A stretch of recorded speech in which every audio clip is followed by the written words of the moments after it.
How much, if at all, would it bother you to regularly hear people speak a language other than English in public places in your community? My answer? Not at all. I'd kind of be a hypocrite about it if I was, because I'm a foreigner in the United States. I went on pewresearch.org and took their political typology test to see where they placed me fundamentally and politically. And for any of you guys that have been following me for years, you know where I'll land. But wait until the end of the video where I show you my results. I'm still a bit surprised by them.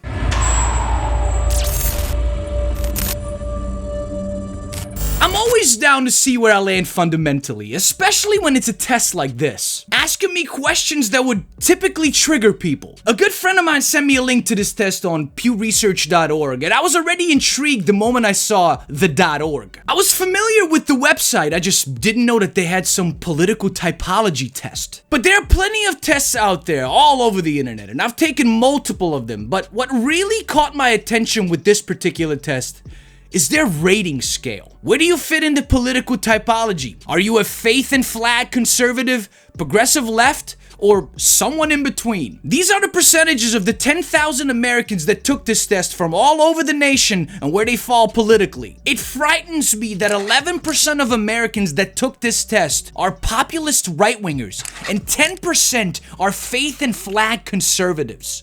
My God, those faith and flag conservatives are the most fun to roast. But let's take this test and see where I land. Number 1, if you had to choose, would you rather have a smaller government providing fewer services or a bigger government providing more services? Absolutely a bigger government providing more services. I think the United States is not providing enough services to their citizens. And the services that they provide are minimal at best. Okay, you pick up our trash on the side of the road, give us public schooling, provide safety to your citizens, but only if you're white. God forbid you're part of anything else but the Wahiti tribe. Then they won't help you at all, and if they do, you have to go through hell and high water to get those services. Number 2, which of the following statements comes closest to your view? America's openness to people from all over the world is essential to who we are as a nation. If America is too open to people from all over the world,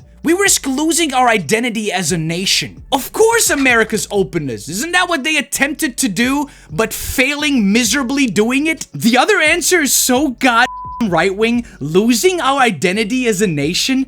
What identity? Dude, we made it very clear about the identity that they're going for. Colonization, racism, bigotry, xenophobia, homophobia, misogyny, I can go on. These people don't want to lose any of those things that I just listed. Number 3, in general, would you say experts who study a subject for many years are usually better, worse, or neither better nor worse at making good political decisions about the subject than other people? Of course better. Naturally. Typically, people that study something that they're fond of or are interested in would be better at it.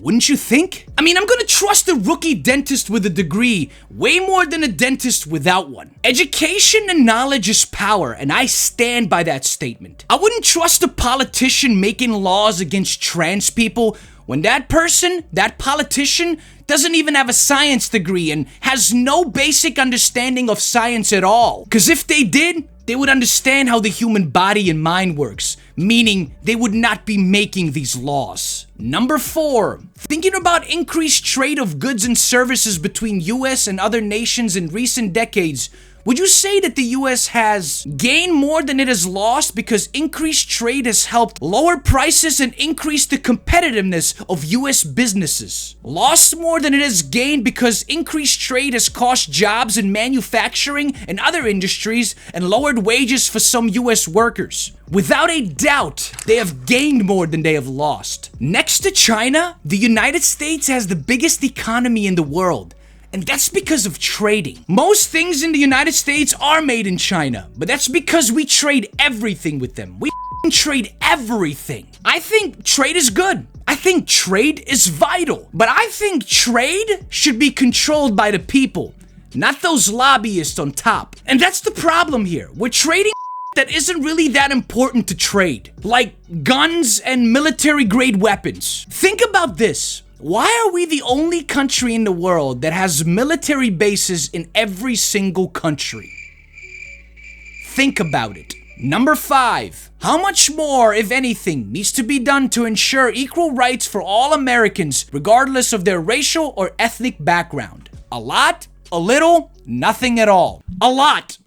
A lot. Some people in the United States think just because the Civil Rights Act is a thing, that everything is just fine and dandy. Everything is Gucci. Just because they see nothing bad happening to them because their color of the skin is not affecting them personally. This country thrives on bigotry. It thrives on it. It was established because of hatred and racism. Period. And as long as we have people that don't believe what I just said, this place, this country, will never change. Number 6. Which of the following statements comes closest to your view? Business corporations make too much profit? Most corporations make a fair and reasonable amount of profit.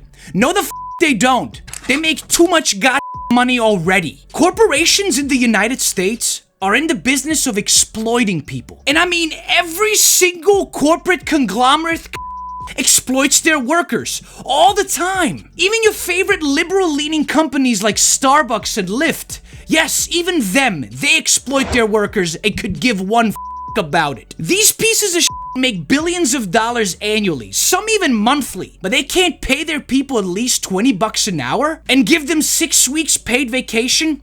They can't do that. They don't want to do that. Honestly, this whole job thing is a scam anyway. This whole 9 to 5 thing is the biggest scam that they've ever told us. They're only telling the because they want to make the profit. Get your ass in here, worker. Work for me. I make the billions while I exploit your ass. That's how they're able to exploit us, sitting in their 15-bedroom house, laughing their asses off. Number 7. How much, if at all, would it bother you to regularly hear people speak a language other than English in public places in your community? A lot? Some? Not much? Not at all. Why would it bother me? It wouldn't bother me at all, actually. I'm a foreigner that speaks 5 languages. I don't care what language you speak in front of me. I'm just gonna speak Bosnian right back to you, and trust me, that throws them off guard immediately. Cause they think I'm gonna respond in English, and it's funny as seeing them die inside.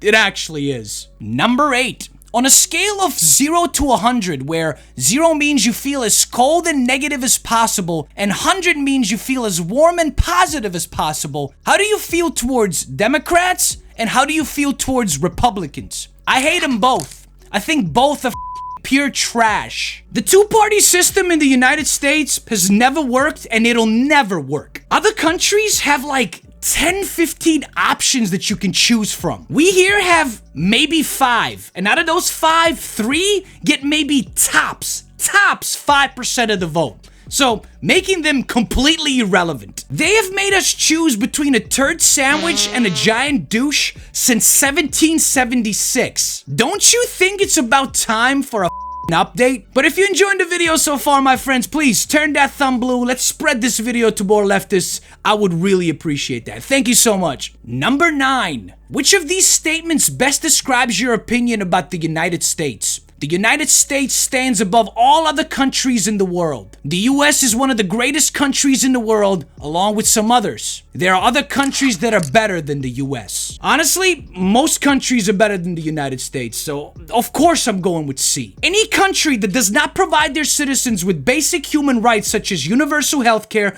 universal college, paid maternity leave for both parents, universal childcare, and 6 weeks paid vacation cannot be considered the greatest country in the world.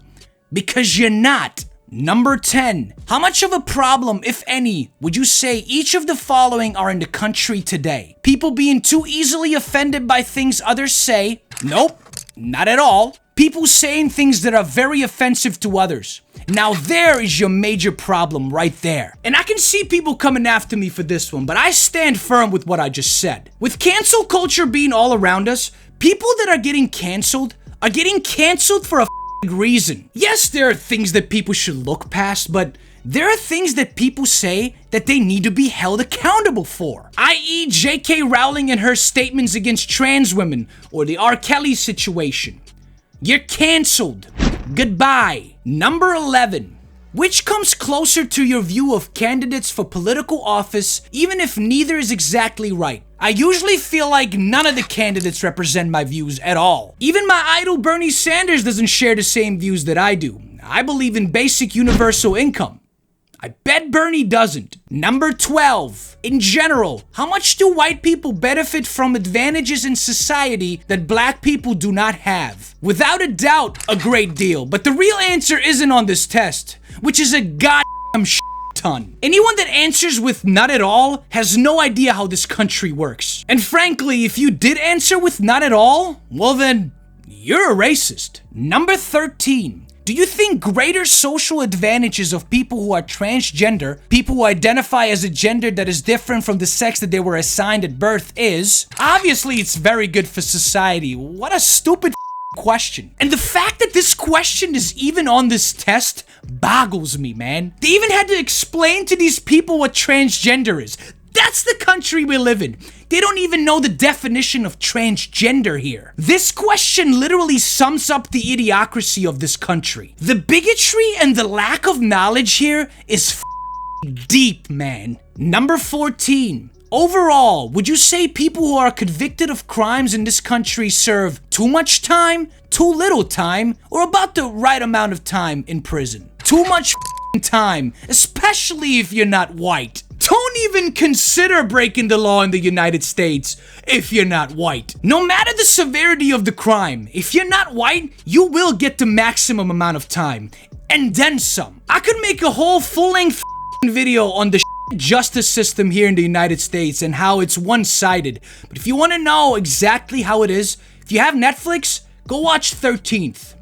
You won't be disappointed. Number 15. Which of the following statements comes closest to your view? Now here's a question that I might piss off my liberal friends and colleagues. The answer is, without a shadow of a doubt, religion. Religion should be absolutely kept separate from our government policies. And honestly, religion should be kept away from everybody. Religion is the reason why we're in this situation that we're in right now. We could have flying cars, the cure for cancer and AIDS, but no.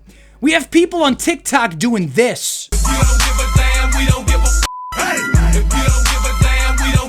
Number 16. In the future, do you think US policy should try to keep it so America is the only military superpower, or would it be acceptable of another country to be a superpower just like the United States? Honestly, both of these are dumb answers. I went with B because I had to. If you're a true progressive or leftist, you're not gonna like any military superpower. You're not gonna like any military policies. So why give another country the ultimate power that the United States holds so firmly? Man, some questions on this test were really dumb, but I did it. I did it, my friends. I completed it. Let's see where this test puts me politically. Apparently, I'm an outsider left, which 10% of the 10,000 people that took this test were as well. What the f*** is an outsider leftist anyway? Here's what they said an outsider left is. Pause the read if you like. Honestly, I think this test was wrong, but I'll take outsider leftist any day over this faith and flag conservative. You can take the test at pewresearch.org and see the results you get. If you do take the test, please